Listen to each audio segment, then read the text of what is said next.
Have you ever wondered what happens when the heart stops beating? Not what the doctors say, not what the Bible describes, not the faint light at the end of the tunnel like in the movies. I mean, really, visibly, deeply, what's waiting for us on the other side of the veil called life. I've lived long enough to stop believing in anything divine, but also empty enough to know that when everything else collapses, faith is often the only thing left standing. That night, I wasn't looking for death. I just wanted quiet. A night without voices in my head, without memories chasing me down, without shame dragging behind me like a shadow. I took the pills to sleep, just to sleep. But instead of waking up the next morning, I slipped out of my body like a door that opened halfway. No sound, no warning, just a gentle retreat like the last breath leaving. And just like that, I was gone. My name is Victor Ellis. I'm 60 years old. I live alone. No pets, no phone calls. No one is checking in. I used to be a professor of philosophy.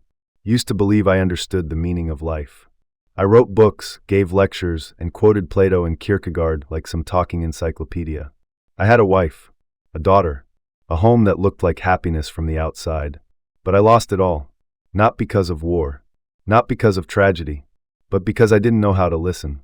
I didn't know when to stop. I didn't know how to love when it mattered. And so I told myself, maybe silence is the most fitting punishment. Until I realized death isn't as silent as I thought. It speaks. Loudly. It speaks through light, through memories, through raw emotion that hides nothing. It made me face myself. And there was no turning away. No clever excuse to lean on.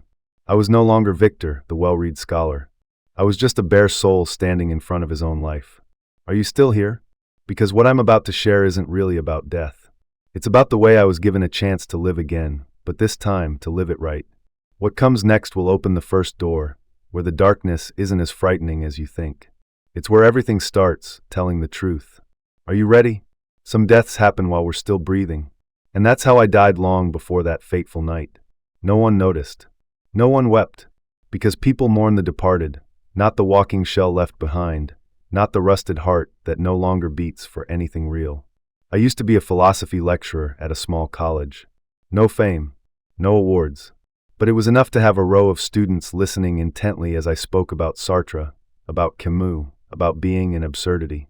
I talked a lot. I talked about purpose, about existential responsibility, about the freedom of choice. I lectured as if I understood it all. And yet I had no idea how to live inside the very things I preached. I married a woman who was gentle, deep, and endlessly patient. She wasn't a master of arguments, but she knew how to listen. She understood the things I never said. And the saddest part is, I didn't understand her. I thought love was about sharing knowledge, guiding through reason. All she ever wanted was to be reached through the heart. Slowly, she folded into herself, like a poem creased and tucked into the back of a drawer. Meanwhile, I kept chasing the meaning of life through theories, never realizing that the true meaning had been sitting beside me every evening. Then she slipped into depression. Quietly. No complaints. No blame. Just silence. One time, I found her sitting under the shower for hours, eyes staring straight into the void, as if holding a conversation with a place I could never reach. I didn't know what to say, so I went to work. The easiest choice. By the time I came back, it was too late. The letter she left had only one line. I can't stay if I can't see myself in your eyes. I lost her. And I lost myself. My daughter was just 14 then. She used to be the little sun spinning around our home, while I was the moon buried in books. After her mother passed, she went quiet. I went quiet. 2 silences living under one fractured roof. Eventually, she went off to college, then disappeared from my world. No calls. No messages. Maybe she believed I'd died long ago. Maybe she was right. I stopped teaching, stopped writing, stopped trying. Each day became a meaningless loop. Rereading old books, reheating stale coffee, and wondering if someone dies and comes back inside the same worn-out shell. Can that still be called living? There's something I've never told anyone. After my wife passed, I started hearing footsteps every night. Soft, careful, as if someone was still lingering in the apartment, not wanting to disturb. I used to think it was just my mind playing tricks. But strangely, it never felt frightening. Sometimes it brought me peace, as if someone were still here, watching, forgiving. One night, I dreamed of her. She was standing in the kitchen, back turned, washing a glass. Everything looked just like it used to. I walked up, wanting to hold her, but when I touched her shoulder, she turned, and her face dissolved into light. I woke up with my pillow soaked in tears, and a heart aching like it had just wandered back to a place that used to be home. I'm not telling you this for sympathy. I'm telling you because I need you to understand. Long before I left my body that night, I had already died. Died in regret, in loneliness, in unanswered questions. I had spent years teaching others about truth, and never learned how to live honestly myself. I thought I understood everything, until the cracks in my own heart became the only real teacher. And when death finally came, it didn't knock with thunder. It wasn't cold. It wasn't terrifying like I had imagined. It came like a messenger, gently tapping at my soul, whispering, "Now, are you ready to listen? Next, I'll tell you about the moment I stepped out of my body and what I encountered beyond the darkness. It wasn't heaven. It wasn't hell. It was something no earthly language can fully describe. But I'll try, because I saw the truth, and you need to know it. That night began like any other. I turned on the soft amber light in the living room, poured myself a glass of aged wine, and played a Chopin sonata, the only music that still made me feel real. Then I sat down in my chair and stared out the window. The city was still alive. People were still loving, still arguing, still calling out each other's names from balconies across the way. And me? I simply sat in silence, listening to time slide across the glass. I wasn't planning to die. I didn't write a goodbye letter, didn't draft a farewell text, didn't take one last look back at my life. I just wanted to pause, like when you're tired from walking and you sit down by the roadside. That was all.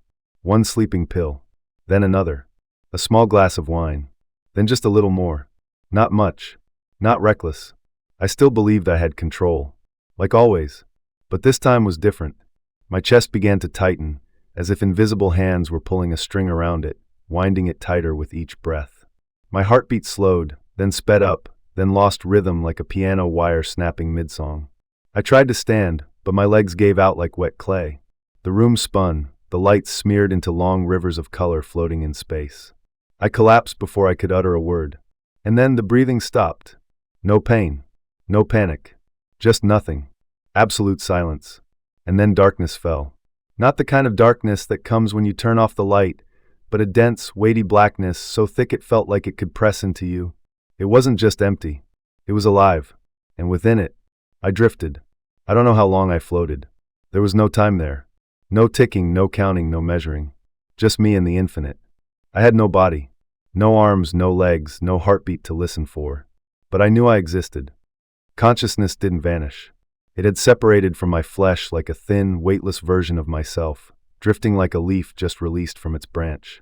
And in that stillness, I heard the first sound. Not a voice, not a word, but a vibration, like the resonant hum of the universe's deepest string, gentle and yet somehow all-encompassing. I didn't understand it, but I knew it was speaking to me. It needed no language. It spoke through presence, and I understood in a way I never had before. Then I began to move. Fast, unbelievably fast, but without wind or shaking. There was no clear destination, yet a gentle pull guided me forward. In the distance ahead, I saw a dim glow, far away, like the first blush of dawn breaking on the farthest horizon. I knew it with absolute clarity that something was waiting for me on the other side of that light. Not heaven, not some divine figure, but an answer. I could feel it, not with my mind, but with my soul. As I drew closer to that glowing horizon, I saw what looked like a field. But it wasn't an ordinary field. Giant flowers grew in clusters, some towering several stories high. Their colors were vivid, so vivid it felt like life itself had been poured into them through raw emotion.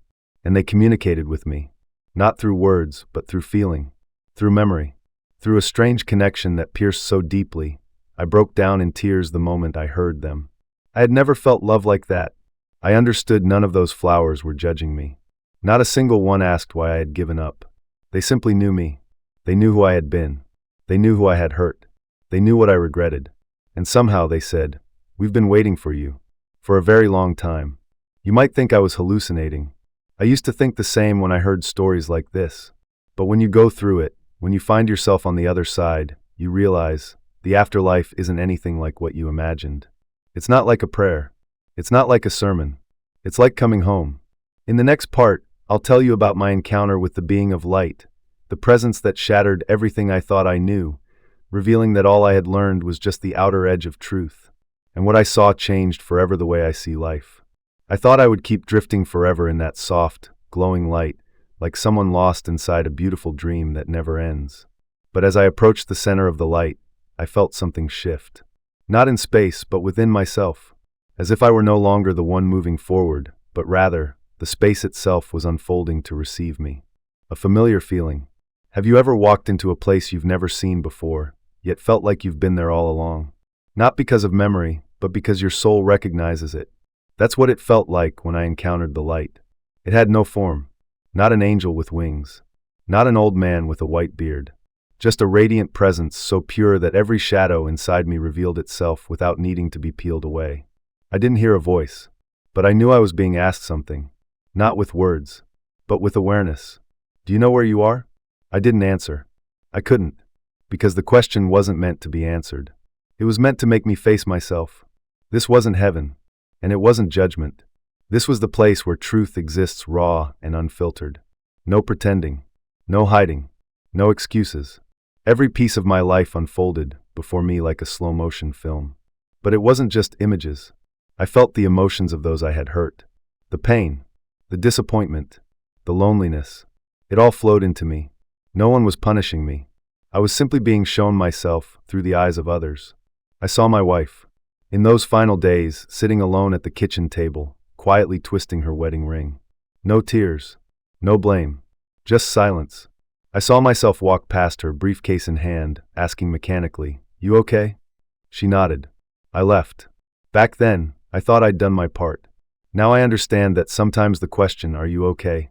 without a heart behind it is worse than silence.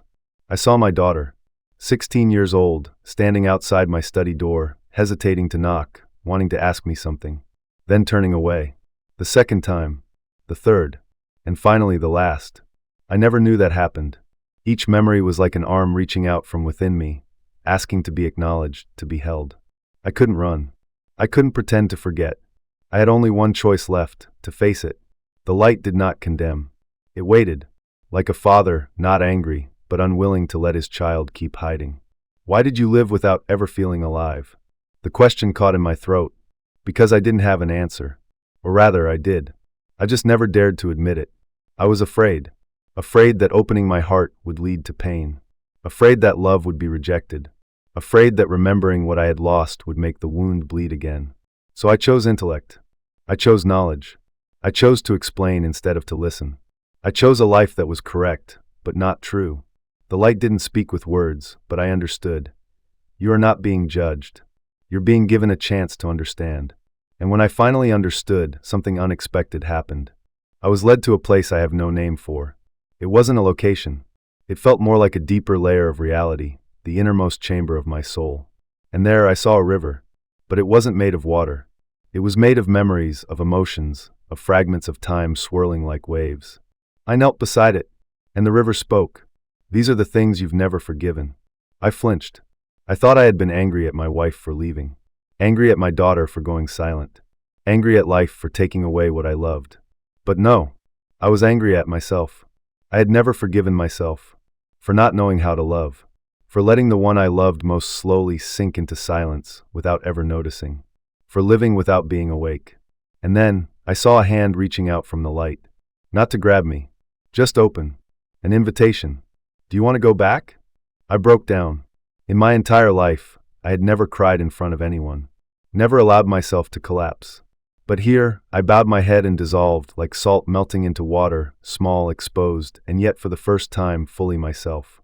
I didn't know what awaited me if I stepped into that light forever. Maybe peace. Maybe the end.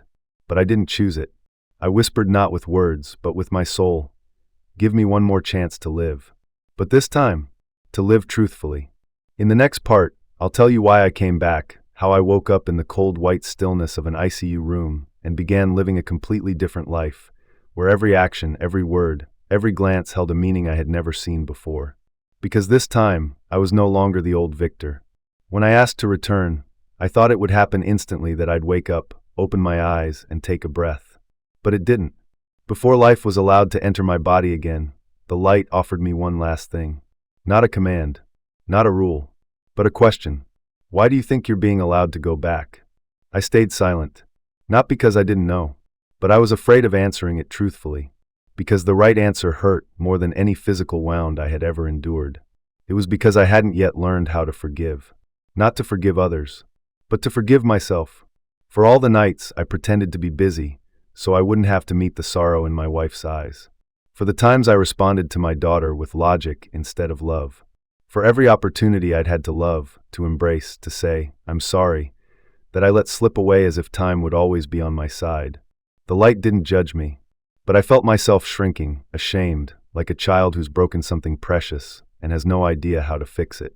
I wish I could go back and tell the woman I once loved that I finally understood. I wish I could call my daughter just to say, I may not have known how to show love, but I've thought of you every single day. I wished, but I knew wishes can't rewrite the past. And yet, the light seemed to say the opposite. The past can't be changed, but the present can redeem it. Suddenly, I found myself standing in a strange new space. It wasn't the river of memory anymore. It was a garden, and in that garden, shadowy figures began to appear. My wife, my daughter, students who once sat in my lectures, people I had wounded with my absence, my indifference. They didn't accuse me. They just looked at me with eyes that spoke, not of judgment, but of grace, of invitation. I walked forward, and with every step, memories returned. Words left unspoken. Hugs were never given. Silent glances that were never truly seen. And as I came closer, one by one, the figures faded, melting into the light, leaving behind an unfamiliar feeling inside my chest, relief. As if the scars I carried were being soothed. Not erased, but acknowledged, seen. And because they were seen, they began to heal. I placed my hands together, not out of religious ritual, but like a child quietly asking for permission to begin again. And then I heard the final words from the light. Forgiveness doesn't erase the past. Forgiveness is the act of those brave enough to keep going. And then I fell, not downward, but back, like a leaf that has finished its flight, gently returning to the familiar earth. There was no pain, no panic, just return. I woke up in a white room, machines all around me. The heartbeat monitor was blinking like the first drumbeat after a long dream. A nurse shouted for the doctor. A man in a white coat rushed in, eyes wide with disbelief. But I just looked out the window. The sky was glowing. Sunlight streamed through the blinds, casting soft stripes across the wall. Gentle, like the light I had seen before. But this time it was real. In this life, the first feeling I had wasn't fear. It was gratitude. Gratitude for still having a chance. Gratitude for being brought back, not to fix the past, but to live differently. Not to forget what happened, but to redeem it. I stayed in the hospital for 4 more days. No one came to visit. No family. No flowers. No familiar faces. But I didn't feel alone. Because for the first time in years, I felt full from the inside out. When I returned to my apartment, I opened every curtain. I threw away the books that once made me feel intelligent, but left me hollow. I found a piece of paper, and I wrote a letter. To my daughter. No explanations. No long confessions. Just, I want to see you. Not to say anything profound. Just to hug you. The way a father should have done a long time ago. I didn't expect a reply. I didn't try to control the outcome. I just did what was right. Because the light had taught me this. Healing doesn't come when others forgive us. It begins when we take the first step.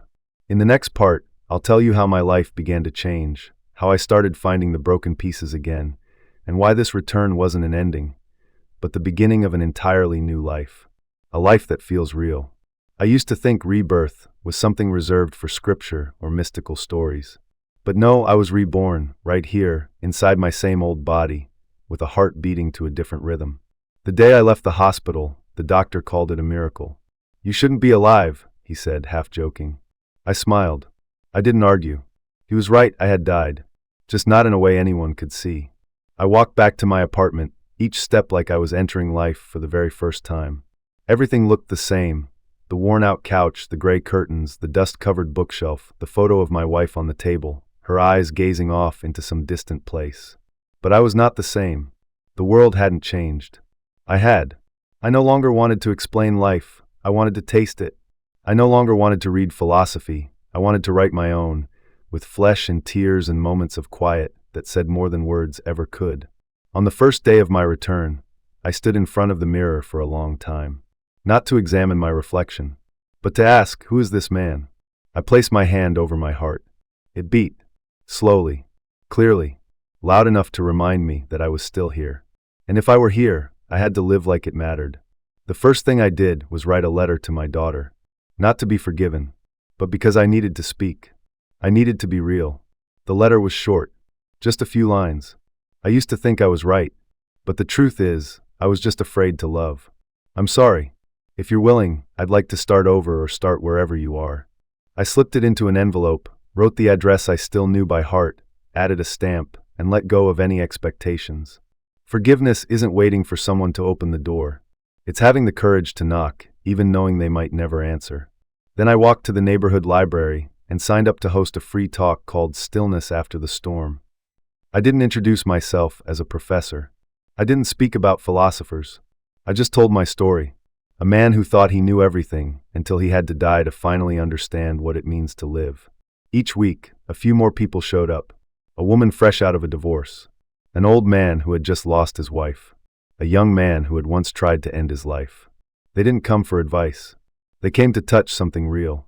And I spoke not with elegant words, but with the trembling truth of a soul that had broken open and somehow begun to heal.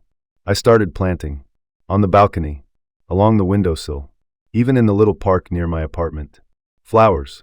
Grass. Vines. Each time I placed a seed in the soil, I imagined I was replanting something I had once lost.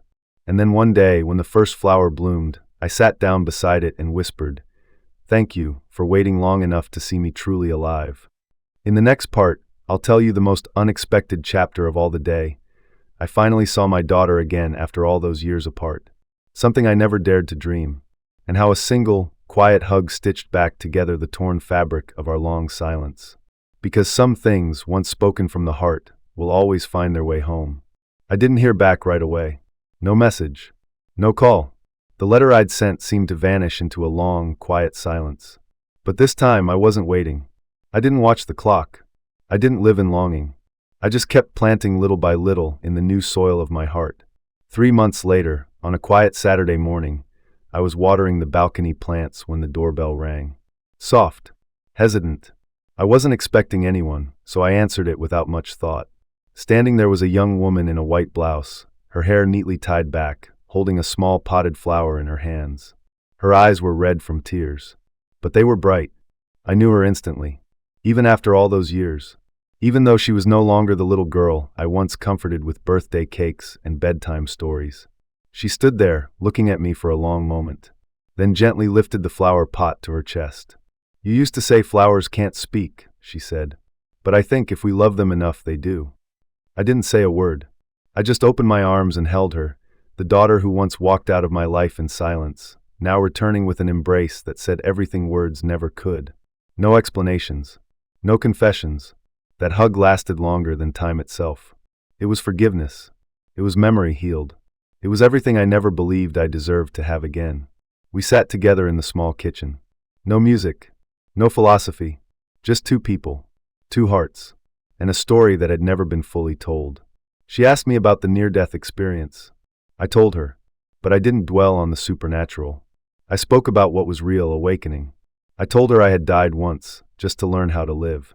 I once thought silence was the end, but it turns out, silence is where everything finally begins to be heard. That the light on the other side never asked what I had achieved or accomplished. It only asked, "Have you loved with your whole heart?"